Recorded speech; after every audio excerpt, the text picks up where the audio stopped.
नमस्कार दोस्तों, मैं हूं वीरेंद्र और स्वागत है आपका मेरे YouTube चैनल में। दोस्तों, आज मैं इस वीडियो में देश के प्रधानमंत्री नरेंद्र मोदी द्वारा 20 लाख करोड़ के आर्थिक पैकेज के कुछ तथ्य बताना चाहूँगा। साथ ही मोदी सरकार की कई घोषणाओं के बारे में बात करेंगे जिनमें अभी तक हमारे देश के नागरिकों को गुमराह किया गया है।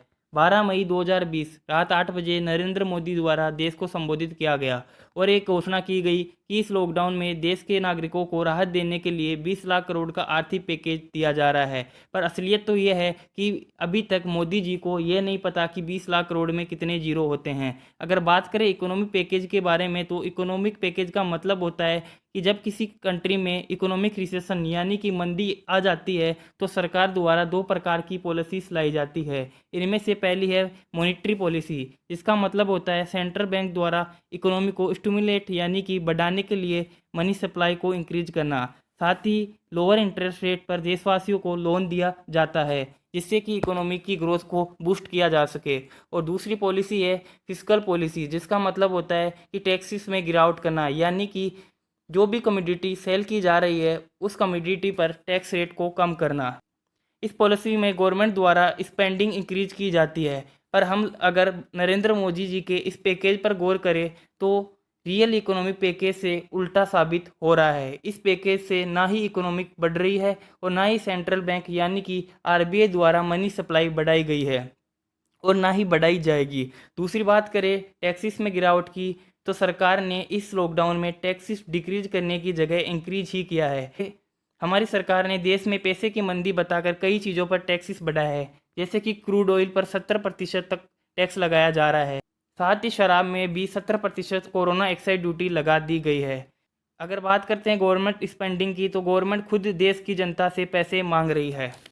गवर्नमेंट के द्वारा इस पैकेज को गिफ्ट बताया जा रहा है, पर मेरा मानना है कि सरकार हमारे से इस गिफ्ट के बदले में दो गुनी कीमत ले रही है।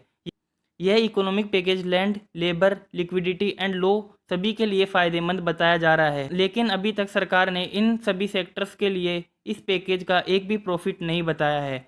सरकार तो खुद जनता से पैसे मांग रही है, तो इनके पास 20 लाख करोड़ रुपए कहाँ से आएंगे, जो भी देशवासियों को देने के लिए।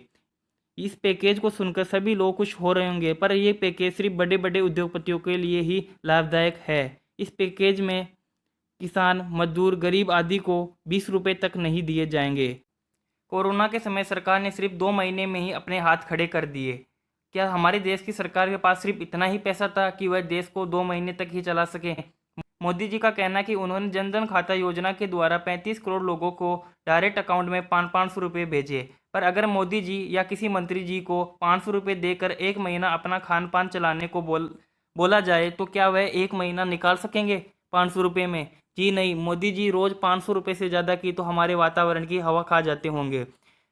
तो हमारे देश का गरीब आदमी 500 रुपये में महीना कैसे निकालेगा, वो भी इस भयानक स्थिति में जब उसके पास ना तो रोजगार है और ना ही रहने को घर। ये 500 रुपये भी सिर्फ महिला को ही दिए जा रहे हैं। क्यों? क्या पुरुष लॉकडाउन में काम कर रहे हैं या सरकार उनको कोई पेंशन दे रही है? आज अगर हमारे देश में डॉक्टर्स की कमी है तो वह सरकार की जिम्मेदारी है, क्योंकि हमारे देश में बजट का सिर्फ 7% हिस्सा एजुकेशन सेक्टर को दिया जाता है, जिससे पहले से बने स्कूलों कॉलेज का डेवलपमेंट ही ठीक से नहीं हो पाता और नई बनाने की तो बात ही ना करे। अगर इस 7% को बाकी देशों से कंपेयर किया जाए तो इंडिया एजुकेशन सेक्टर में बहुत कम पैसा खर्च करता है। आज हमारे देश में हॉस्पिटल्स की कमी आ गई। अगर सरकार जनता का पैसा सही इस्तेमाल करती तो ये दिन देखने नहीं मिलते। सरकार कहती है कि हमारे पास पैसा नहीं है। क्या कोरोना हर साल आता है जो आपके पास पैसा नहीं है? पहली बात तो ये पैसा सरकार का नहीं, ये पैसा देश के आम नागरिक का है। सरकार ये पैसा पहले से ही विदेश में पहुंचा चुकी है और ये पैसे इन्हीं के आदमी ले गए हैं। जी हाँ, विजय माल्या और नीरव मोदी, जो कि मोदी जी के परिवार से ही लगता है। सरकार ने देश का ये पैसा इन लोगों को पहले से ही देकर विदेश में सेटल कर दिया और जब सरकार सत्ता से बाहर हो जाएगी तो हमारे देश के नेता भी इन्हीं फ्रॉड्स के साथ मिलेंगे, वो भी जनता के पैसों के साथ। यही हमारी सरकार की सच्चाई है। सत्ता में आने से पहले बड़े बड़े सपने दिखाए जाते हैं और आखिर में कुछ भी नहीं दिया जाता। दोस्तों, इसके साथ मैं विदा लेना चाहूँगा।